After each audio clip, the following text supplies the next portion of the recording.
Salut, je m'appelle Antonin, je suis scénographe et accessoiriste, et aujourd'hui on va faire ça.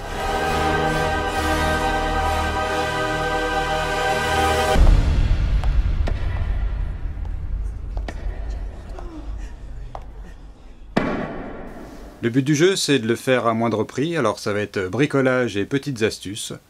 Bienvenue dans Pantographe.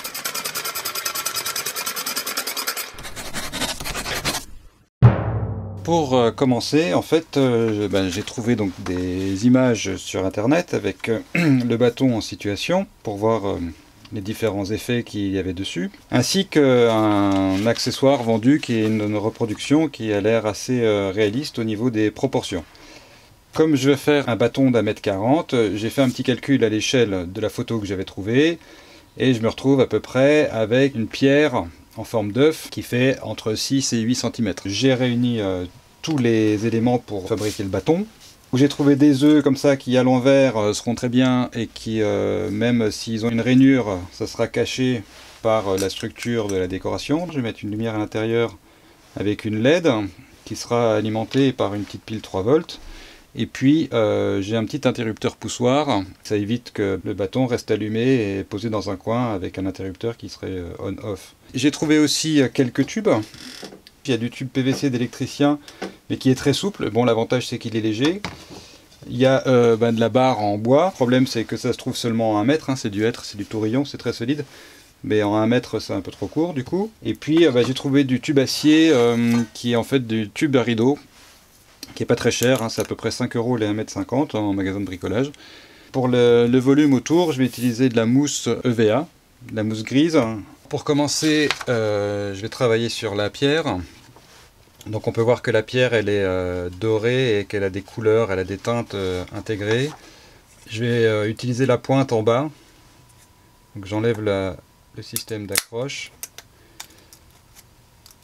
Pour l'effet de transparence, en fait, je vais utiliser du papier de soie. Le papier de soie, je vais le coller directement avec un vernicole.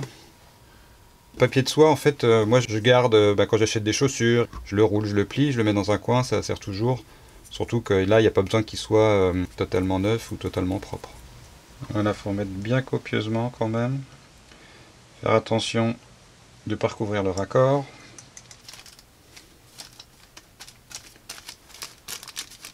Je viens appliquer le papier sur le vernicole. J'essaie d'éviter qu'il y ait du vernicole trop sur l'extérieur parce que je vais venir teinter après avec de l'aquarelle. Donc l'aquarelle, il faut qu'elle vienne accrocher sur le papier. S'il y a des épaisseurs, c'est pas trop grave. S'il y a des plis non plus, puisque avec la partie métallisée, ça va venir prendre du relief et ça va devenir intéressant avec la lumière. Bon, alors c'est fragile, il faut faire ça délicatement.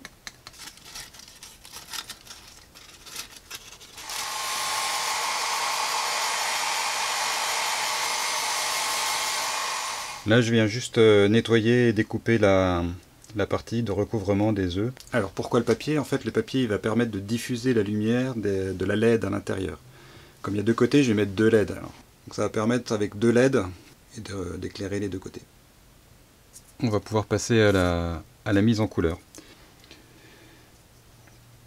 Alors, pour les couleurs, en analysant, en fait, on a un spectre qui est très court, puisque on a du rouge, du bleu et un peu de vert. Et puis c'est le doré qui doit faire la partie jaune. Donc j'essaie de mixer de manière un peu aléatoire. On voit que le papier en fait garde sa capacité de papier à recevoir la teinte de l'aquarelle. Il faut faire attention malgré tout puisque le fait de remouiller le papier le rend fragile. Donc il faut faire gaffe où on met les doigts après. Pour pas casser tout ce qu'on vient de faire.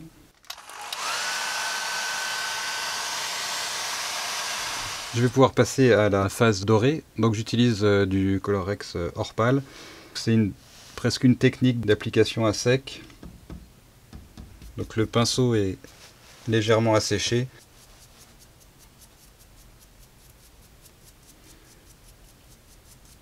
La couche de doré étant finie, je vais quand même mettre un vernis dessus, parce que le doré a la fâcheuse habitude d'être soluble à l'eau, même une fois sec. Un vernis pour gouache, le Franc-Bourgeois. Pour l'appliquer, j'ai réouvert l'œuf de manière à ce que les deux parties ne collent pas entre elles, puisqu'il va falloir qu'on intervienne pour installer la lumière et la fixation sur le bâton. Donc voilà, l'œuf est terminé, il est en train de sécher, et donc on va pouvoir passer à la partie suivante, le bâton. Comme mon bâton va faire à peu près 1,40 m en hauteur et que mon œuf fait 8 cm, donc je vais le couper à 1,32 m.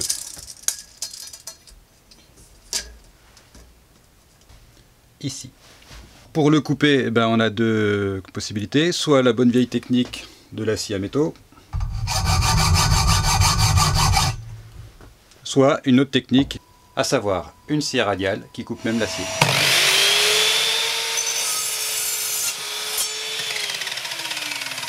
Mon tube est coupé. Pour tracer les différentes spires présentes sur le bâton, j'utilise la photo de référence avec une mise à l'échelle très simple. Donc je vais pouvoir tracer sur la totalité du tube les différents spires qui sont très visuels. C'est ici que je vais installer le bouton poussoir ainsi que l'espace dans lequel je vais insérer la pile bouton.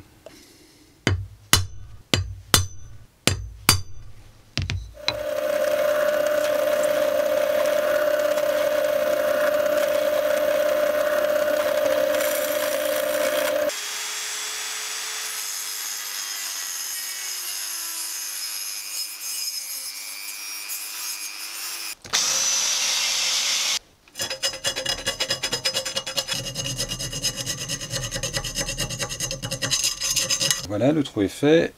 Donc ici, il y aura le bouton poussoir. Et je profite de cette étape pour faire rentrer le câble qui va aller alimenter la LED, les LED qui seront tout au bout. On a notre arrivée d'électricité qui va arriver là. J'ai trouvé un capuchon de stylo dans ma boîte à plastique qui rentrera parfaitement ici, sur lequel je vais fixer les petites LED. Elles sont en parallèle et je les ai pliées de manière à ce qu'elles projettent de chaque côté sur l'œuf. Alors là, c'est le montage côté interrupteur. Donc on a le bouton poussoir ici, la pile. Quand j'appuie sur le bouton, j'ai tracé au feutre la marque du tube.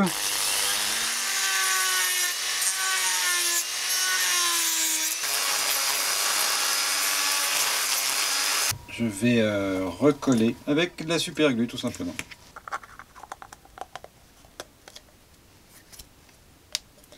J'ai pris bien soin de noter l'axe entre les deux LED de manière à aligner le joint de l'œuf afin que les lumières n'éclairent pas directement la jointure.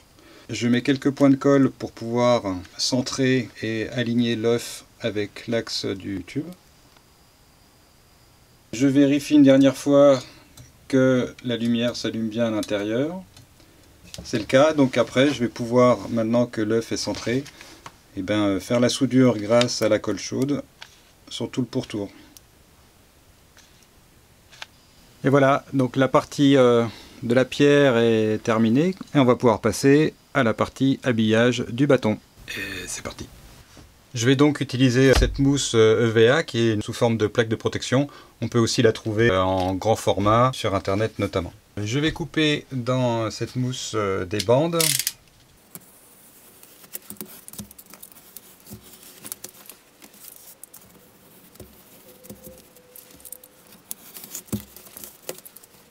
Après quelques tests un peu compliqués avec le cutter, j'ai décidé d'utiliser la scie à chantourner.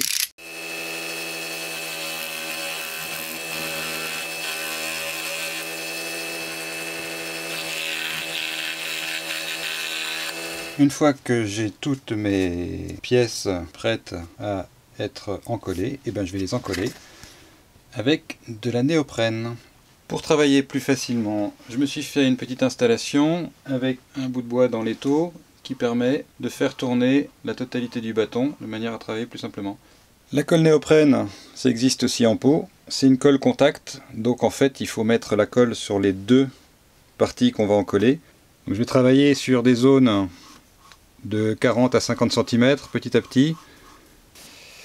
Je fais attention de bien appliquer de la colle jusqu'aux extrémités, de manière à ce que les bords soient aussi très collants, puisque c'est ici que la tension va se faire le plus. La colle est sèche sur la première partie, je vais pouvoir venir appliquer ma pièce délicatement sur le trait.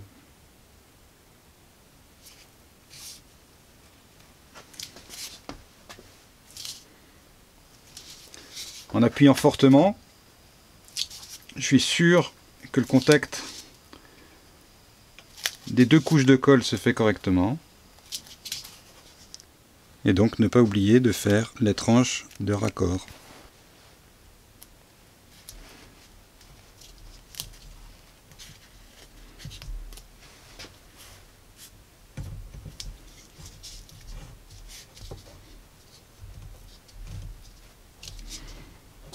Pour dissoudre la colle qu'il y a sur le pinceau, j'utilise du diluant cellulosique.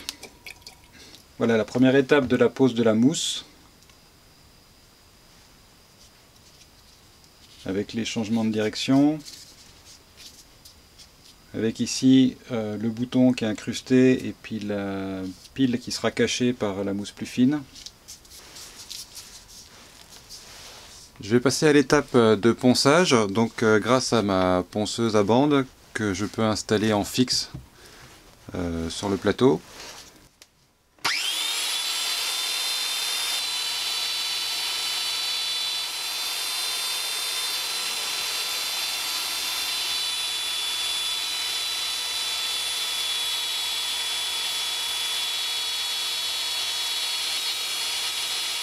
Pour la suite et pour les petits endroits délicats, j'utilise ma bonne vieille Dremel.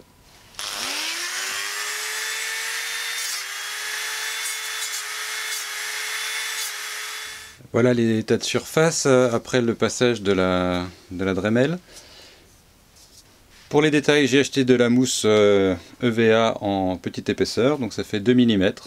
Je découpe donc pour l'instant des bandes à main levée pour être pas trop précis et pas trop rigide. Avec un feutre, je viens dessiner sur la pierre le futur veinage en bois qui va venir recouvrir en m'aidant du dessin. Et voilà le travail fini. En fait, j'ai dessiné des grosses patates qui se collent. Avec la néoprène en tube, je viens en coller la bandelette avant de l'appliquer. Je prends bien soin à venir recouvrir le début de l'œuf afin de le fondre dans le design final. Je profite de fixer les détails avec la mousse fine pour recouvrir la pile bouton avec une feuille en forme de feuille. Avec des chutes de mousse, je suis venu décorer les extrémités de part et d'autre du bouton, qui est malgré tout toujours accessible. Avec mon cutter, je vais venir inciser la mousse pour dessiner des veines dans le bois. Avec le décapeur thermique, la mousse va s'écarter et laisser apparaître l'incision de manière plus forte.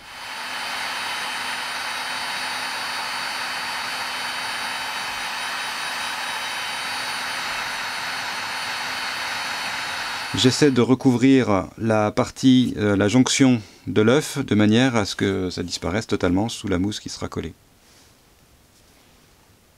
Maintenant que l'habillage de la pierre est fini, eh bien on va passer à la couche de protection de la mousse avec le vernicole qui va venir faire une base et sur lequel on appliquera la peinture.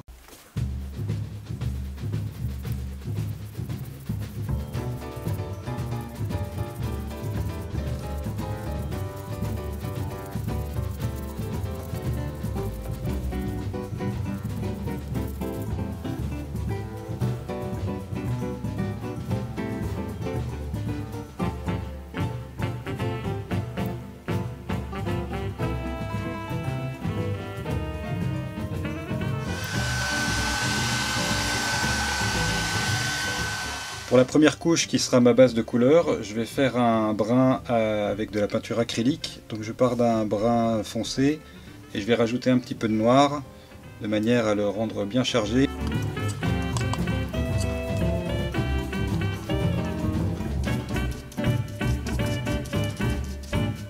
On peut voir que la couche de vernicole a permis de faire la couche d'après et que du coup la peinture acrylique tient vraiment très bien dessus, même sur les parties métallisées.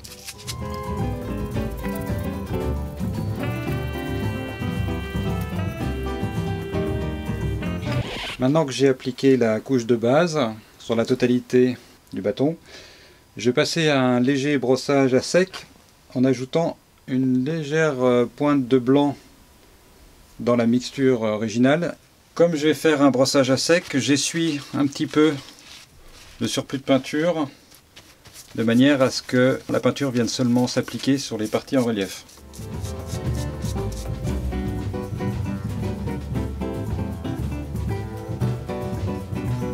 Pour la dernière couche de couleur, je vais faire un lavis en utilisant donc de l'acrylique noir auquel j'ajoute une dose de peinture bleue parce que je trouve que l'aspect final est mieux dans les teintes froides. Donc je vais refroidir un peu l'ensemble et je vais diluer le tout dans une grande quantité d'eau.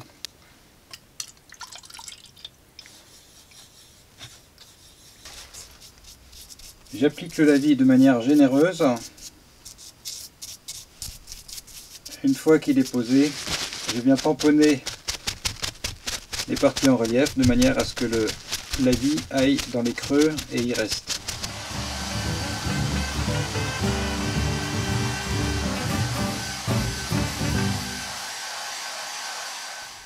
Et voilà, le bâton de Maléfice est terminé. Moi je l'ai fait comme ça. Et vous le feriez comment ?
Voilà, c'était la première vidéo sur une de mes constructions. Si ça vous a plu, vous mettez un pouce vers le haut.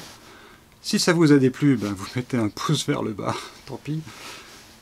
Mettez un commentaire, dites-moi ce que vous en avez pensé, si je dois continuer à faire ce genre de bricolage, et surtout à le faire, je continuerai à le faire. Maintenant, à vous le montrer, dites-moi si ça vous intéresse ou pas.